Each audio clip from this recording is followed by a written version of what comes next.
Hey guys, this is Brian. I'm talking today here with Trey Young, who is an absolute B&B rock star. And I promise you guys, we are going to get people like this on the calls so you can hear from them.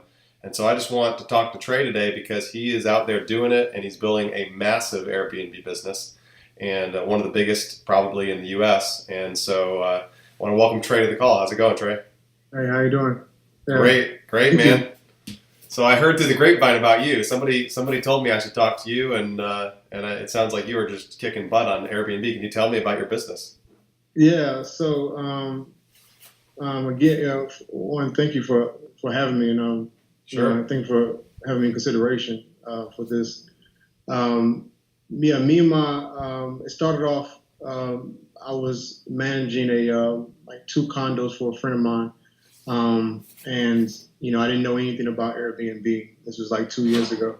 Didn't know anything about Airbnb. Managing two condos for a friend because he was out of the country, and he was just like, "Hey, I just need to get some places going, and I really don't want to deal with like long-term rentals, but if you can possibly help me out or help me, get some people in here, make some extra dollars, I'll give you like a certain percentage, right?" So, that introduced me to Airbnb because I heard about it, but never used it, knew really much about it. Yeah. So started off managing two condos. Needless to say, my friend was pretty well off. So after he saw how the two condos went, he wanted to get like 10.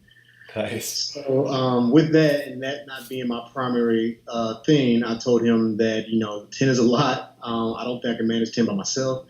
Let me reach out to a lot of super hosts on Airbnb, which is something that I discovered you could be as a super host. So I was like, super hosts seem to be people that do a great job doing this and have great reviews. So let me reach out to some super hosts, right? So reach out to a bunch of super hosts. One of the first people that contacted me back and wanted to meet with me was my co-founder, John O'Brien. Me and him sat down over coffee. I told him about what was going on. He told me like, hey, well, there's also a bigger opportunity that we could potentially be able to look at in this manner because there are no established short-term rental management companies on the East Coast. He's like, there's a few in the West Coast, there are a few in New York and these major cities, but like for some reason it hasn't really tapped into the East Coast. And we're in Atlanta, so Okay. Atlanta is booming right now as far as like new development of apartment complexes, condos left and right. Oh yeah. Is very crazy here. So he was like he thought this would be a great opportunity for us. He felt we were in the right city, good opportunity. So what me and John did, we said, cool. We threw a bunch of ideas to each other for like a month or two, and then we just sat down and said, cool. Let's come up with a name that makes sense. So we came up with Blanket. Blanket was just the fact that we cover everything, and us covering everything was just, we'll cover cleaning, we'll cover communications, we'll cover check-ins, check-outs, we'll cover the maintenance. Simple as that, right? So the maintenance people were me and John. The cleaners were me and John. The person that checked your guests in was me and John. So you were busy. You were what they call real busy. Yeah, the communications were me and John. I mean, because we didn't have any clients, so we, came up, made a little website, show our services, like a one pager, and then started reaching out to a bunch of Airbnb hosts that we found on Airbnb that had more than one listing, right? So from that's what we did. And then started to get a lot of feedback from people saying, no, I'm not interested. Yes, this would be great. How much you guys charge? What's your percentage? So we were just looking at what other companies were charging. So we were like 20%, 15%, somewhere within that lines. And we just got lucky starting off because we were able to actually get a lot of traction from people that actually needed this help. So from there, we started managing other people's properties. And then we were able to save enough money to kind of, get our own property.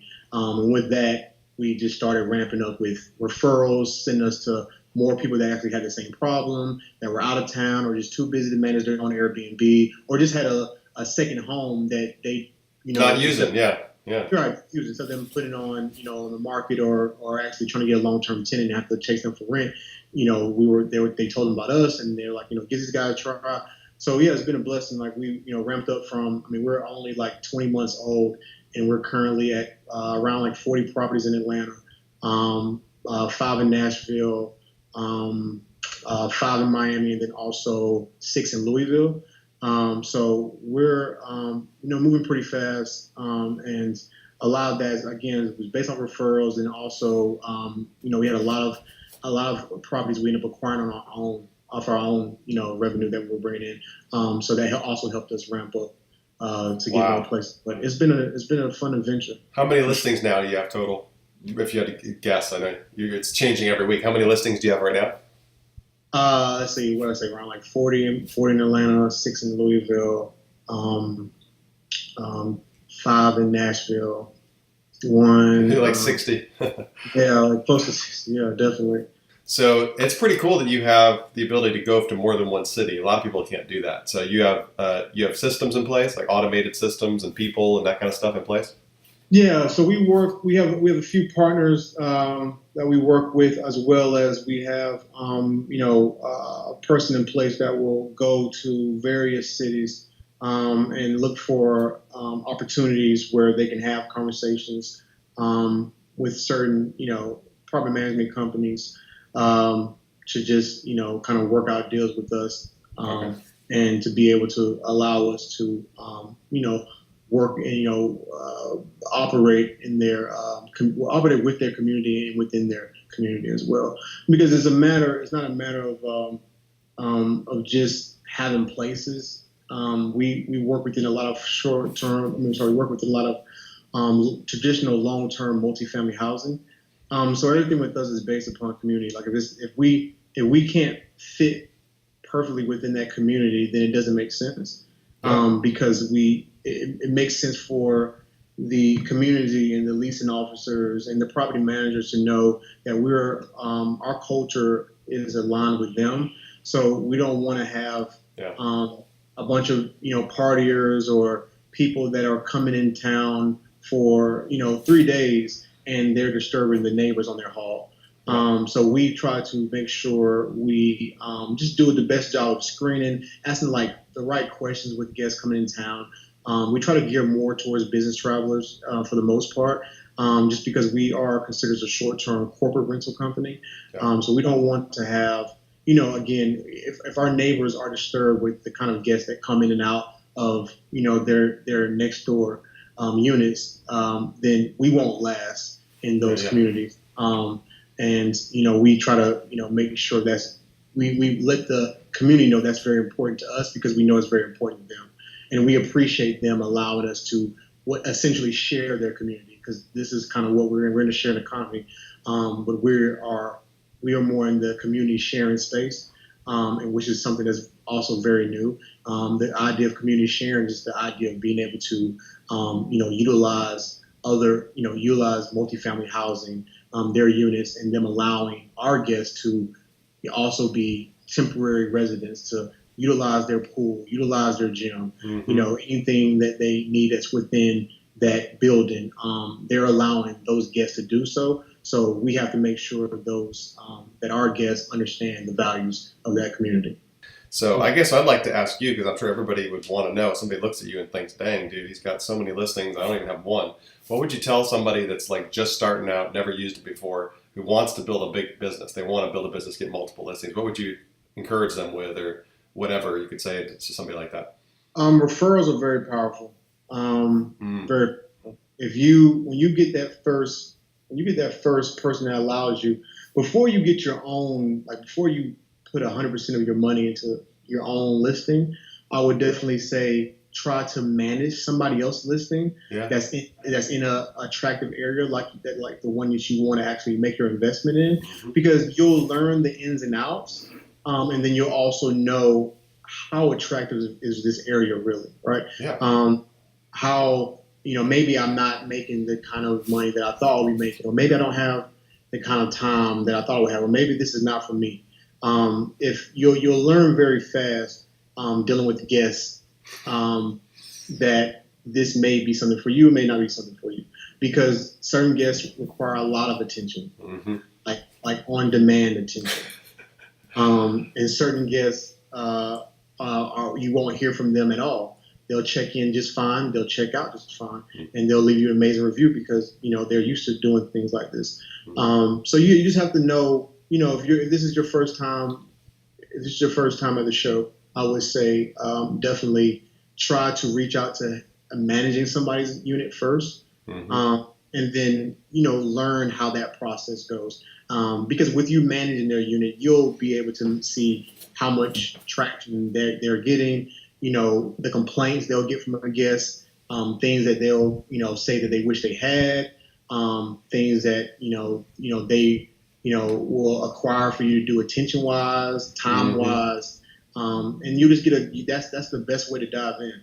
And that's how we learned. We learned off of managing before we had our own place. Me and my business partner. So it worked out for us to be able to learn different parts of Atlanta before actually tying in X amount of dollars for furniture, for your upfront cost of lease or whatever the case is. That makes sense.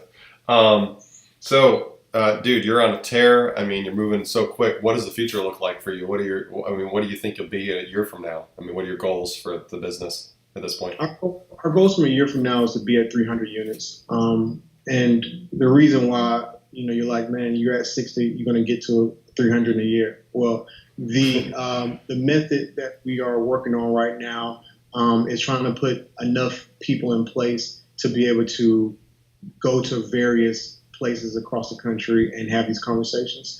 And also, we're also, seeking out and constantly hiring and looking for other super hosts, that are in these attractive cities to us to be able to, be in alignment with us and, also help us manage these properties.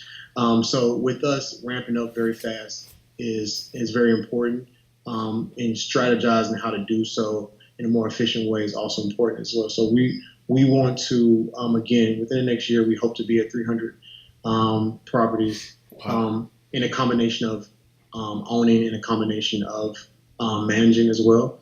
And what do you think about the opportunity? You sound like the kind of guy that knows real estate. I've done all kinds of real estate. This Airbnb thing has only been around for, 5, 6, 7 years. What do you think about the opportunity for this kind of niche? It's amazing. And to be honest with you, I don't know nothing about real estate, to be honest with you. Like, I've never wanted to be a realtor, never looked at real estate, never was entertained by real estate. But my background is strictly tech, and like learning the process and then learning how to scale that process, right? Yeah. So me and my business partner are both tech co-founders. So we approach this in that kind of mentality.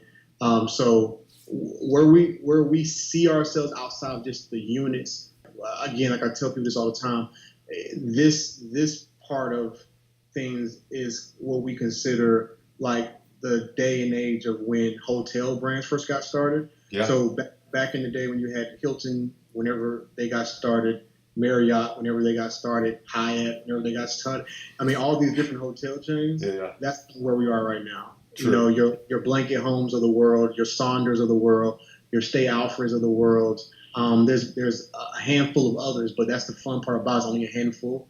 And there's a lot more emerging in every city of the country that we're discovering, which is great, because they see the same thing we see, and it just brings more validation to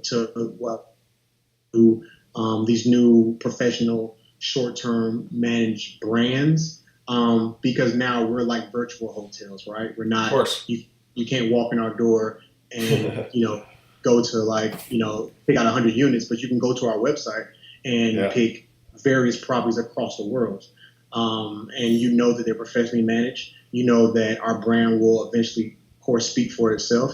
So, no different than if you had a great experience at the Hilton in New York, you got a great experience at the Hilton in Miami. You expect to have that same experience wherever you go. So with this virtual hotel aspect, we are becoming the new brands of. You're building a brand underneath. Yeah, that I see that, like underneath Airbnb, your own brand, like the first brand that emerged. I see what you're saying. Definitely. And the goal is for all of us. Airbnb is a blessing for everybody. And we love every bit of using Airbnb. But the goal is, of course, is to establish your own brand loyalty, Yes. your own brand following, your own returning guests that book strictly through you, and also, give you referrals.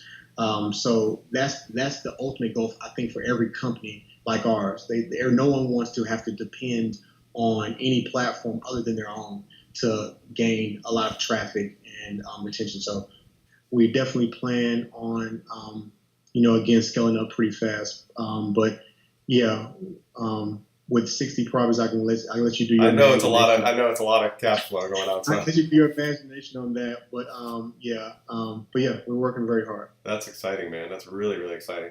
Do you want to talk a little bit about your systems? Because obviously you must have systems in place to manage all this stuff because it's a lot of moving parts. I mean, you're about building these systems so they can scale.